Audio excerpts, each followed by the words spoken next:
Everyone, welcome back to Flowchart Medicine. Today we will be covering a very eluding topic in medicine, which is the markers of hepatitis B. Now, hepatitis B has a variety of markers and they each have their own use cases, and because of this, many students, even postgraduate students, find it very difficult to navigate their way around the various markers, what each marker means, and how they should be used in clinical practice or even in exams like NEET PG or NEET SS. So let's start. So we'll be starting with the first marker, that is an HBsAg. So HBsAg is the first marker to rise. It may be present during the incubation period. So the incubation period for hepatitis B is roughly 60 days and it may be present during the prodrome phase. So prodrome phase is basically a common phase of any viral infection where there is fever, arthalgia, dermatitis and myalgia. In hepatitis B, it usually lasts 2 to 3 days after the completion of the incubation period, and HBsAg rises within 30 days of exposure. So essentially, HBsAg can be positive even during the incubation phase. Now, HBsAg may be negative in three cases. One, it may be due to low titers of HBsAg. Now, why there will be low titers of HBsAg? There will be low titers of HBsAg if the person is, say, immunocompromised. Say the person is HIV positive, or the person is a CKD patient undergoing dialysis.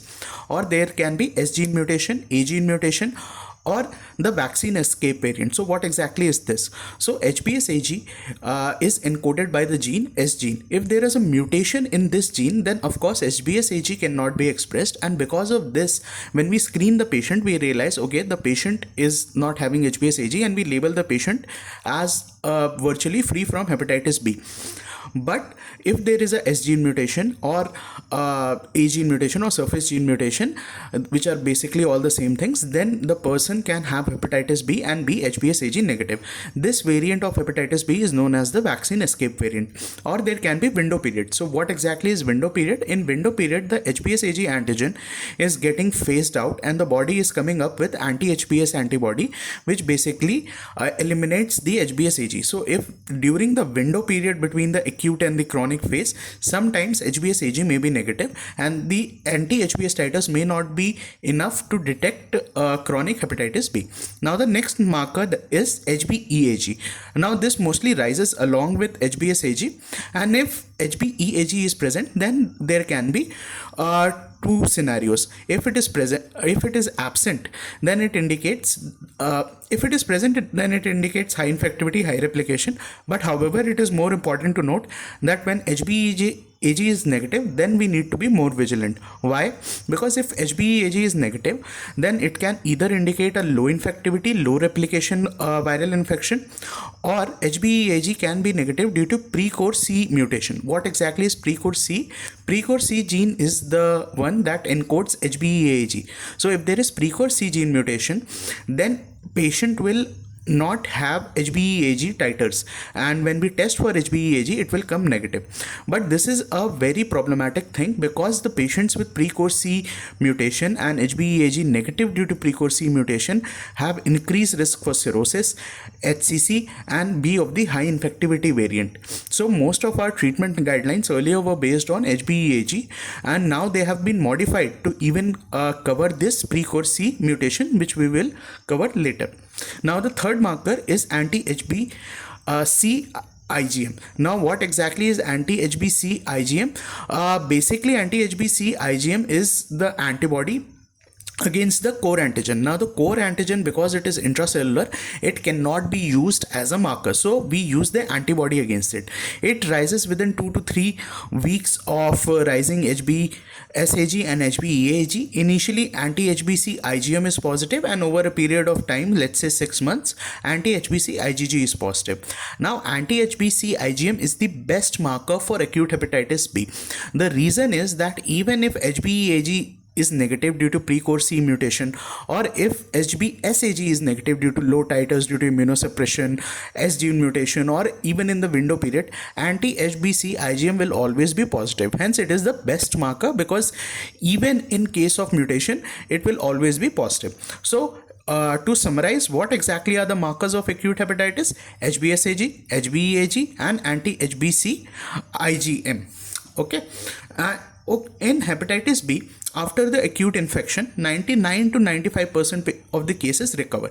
So basically, after 6 months, 95 to 99% cases recover.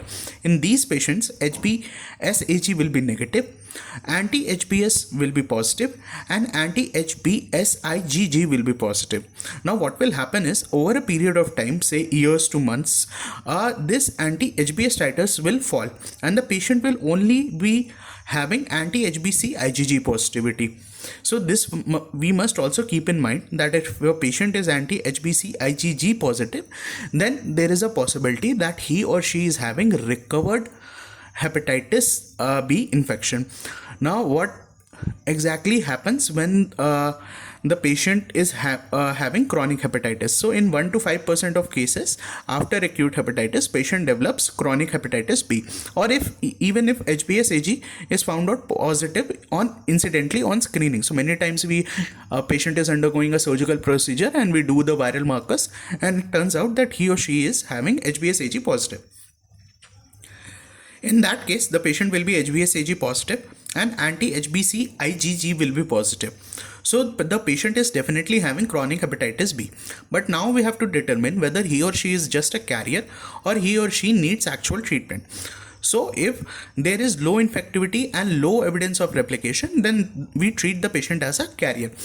These indication for low infectivity and no replication are: patient is having HBeAg negative and HBV DNA levels are less than 2000 international units per liter. 2000 international units basically means 10,000 viral copies. Many reports in India basically mention viral copies. Now, what exactly is the high replication, high infectivity? It is patient is HBeAg positive and HBV DNA levels are more than 20,000. Or if the patient is HBeAg negative and HBV DNA levels are more than 2000. So why exactly the HBV DNA levels are lower here? They are lower here because we want to treat and cover the pre-core C gene mutation, because it has an increased risk of cirrhosis, hepatocellular carcinoma, and be of the high infectivity variant. We have lowered the bar for HBV DNA, so we can cover a lot more cases if we found out that the person is HBeAg negative. In these two cases, mainly you have to treat the patient. There are of course other indications as well, which we will cover in further videos. So anyway, this is basically my attempt to demystify a very mystifying topic for most of the medicine PGs and NEET PG aspirants. So anyway, if you like the video, you can subscribe to the channel and share it with your friends, and you can also comment on ways that I can improve the video and future topics that I should cover. Thank you.